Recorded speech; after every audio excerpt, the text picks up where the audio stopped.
नमस्कार दोस्तों, फिर से एक नई वीडियो में आपका स्वागत करते हैं। और आज से बहुत सारे डेली एक एक वीडियो में अपलोड करने वाला हूं, हर एक डिफरेंट डिफरेंट सब्जेक्ट्स का।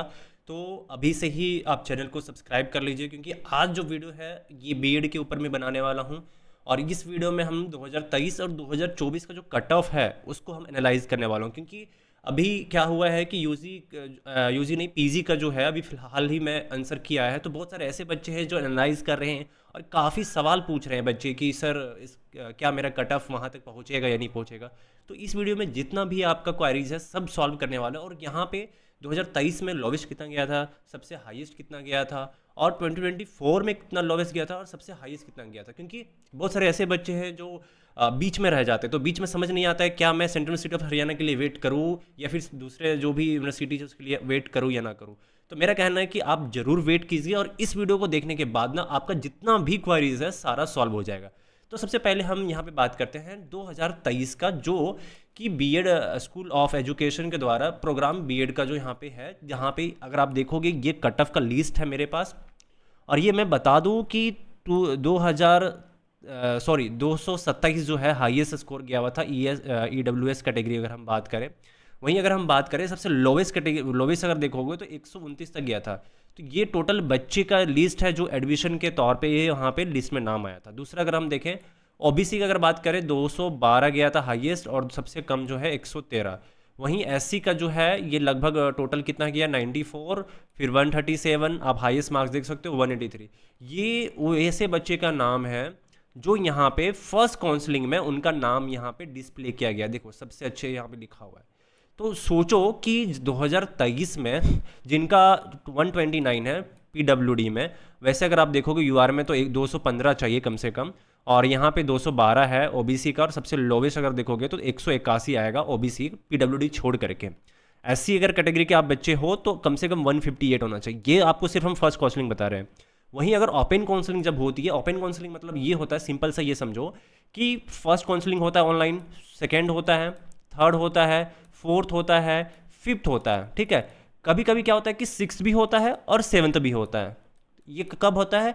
जब अगर सीट इतना में नहीं भरता है तब होती है 6 और 7। अगर 6 और 7 के लिए सीटें ज़्यादा नहीं है तो फिर वो क्या करते हैं, ओपन काउंसलिंग करवाते हैं। ज़्यादा अगर बच रहे हैं तो 6-7 होगा, और 7 के बाद भी अगर लगभग 10 या फिर 20 सीटें अगर आप वहाँ पे बचती है तो ओपन काउंसलिंग करवाते हैं। ओपन काउंसलिंग मतलब क्या? आपको फिजिकली जा करके वहाँ पे प्रेजेंट होना होता है। तो मेरा कहना ये है कि वैसे बच्चे जो यहाँ पे एडमिशन करवाना चाहते हैं तो अभी ही फॉर्म फिल कर दे। क्यों? क्योंकि जब आप ओपन काउंसलिंग में जाओगे ना तो फर्स्ट प्रायोरिटी उनको दिया जाता है जो अभी फॉर्म फिल करते हैं, बाद में फॉर्म फिल नहीं करते। बाद में भी वेबसाइट जो होता है ओपन होती है, जब ओपन काउंसलिंग होती है तब उस टाइम पे आपको सेकंड प्रेफरेंस दिया जाएगा। तो फर्स्ट प्रेफरेंस अभी दिया जाएगा जो बच्चे अभी फॉर्म फिल करेंगे। तो सभी बच्चे फिल करें। अब अगर आप देखोगे यहाँ पे ओपन काउंसलिंग में देखो कितना गया, यहाँ पे ये बता नहीं रहे हैं, यहाँ पे ये हाइड करके रखे हैं कि कितना गया है।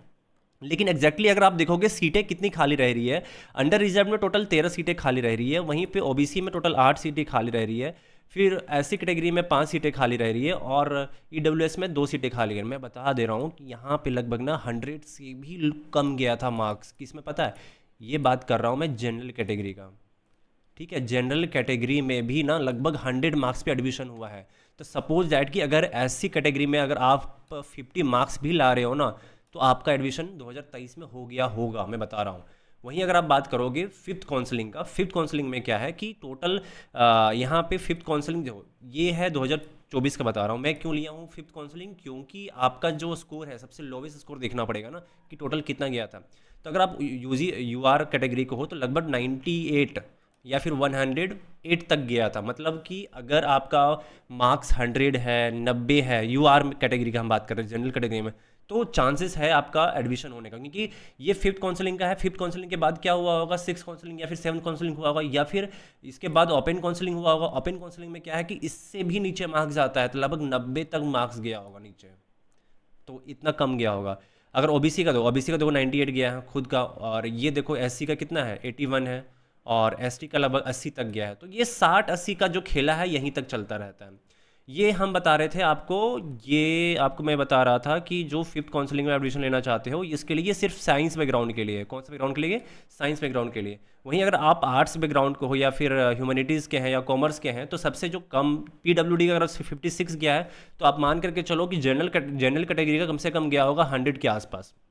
तो 100 के आसपास अगर आप है तो सेफेस्ट स्कोर है। ईडब्ल्यूएस का अगर आप देखोगे तो 77 है। ओबीसी का अगर आप देखोगे तो कितना जा रहा है, 84 से लेकर के 89 तक जा रहा है। मतलब अगर आपका 80 मार्क्स भी है तब भी आप सेफ हो। और एससी कैटेगरी और एसटी कैटेगरी का लगभग कितना, 78 गया हुआ है एससी कैटेगरी का, और एसटी कैटेगरी का गया 64। तो ये टोटल आपका एनालाइज करके मैंने बताया कि 2023 में सबसे लोवेस्ट मार्क्स कितना गया होगा, लगभग 100 मार्क्स।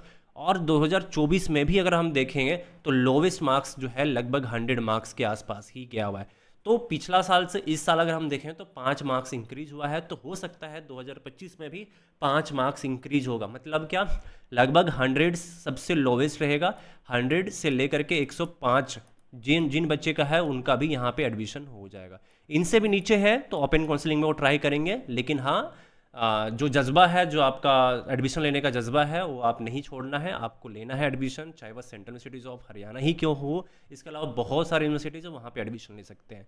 आई थिंक ये बहुत सारे क्वारीज मैं आपका जितने भी मन में होगा सारा मैंने सॉल्व कर दिया है। इसके अलावा अगर कोई भी क्वारीज है तो कमेंट सेक्शन ओपन है, जाइए वहाँ पे, आप जाके धूम मचाइए, वहाँ जाकर आप क्वेश्चन पूछे। मैं कोशिश करूँगा ज़्यादा से ज़्यादा देने के लिए, क्योंकि मेरे पास भी बहुत सारा काम भी है और फिर मेरे कोई वीडियो बनाना होता है। तो मिलते हैं आपसे नेक्स्ट वीडियो में, तब तक के लिए अपना ख्याल रखें।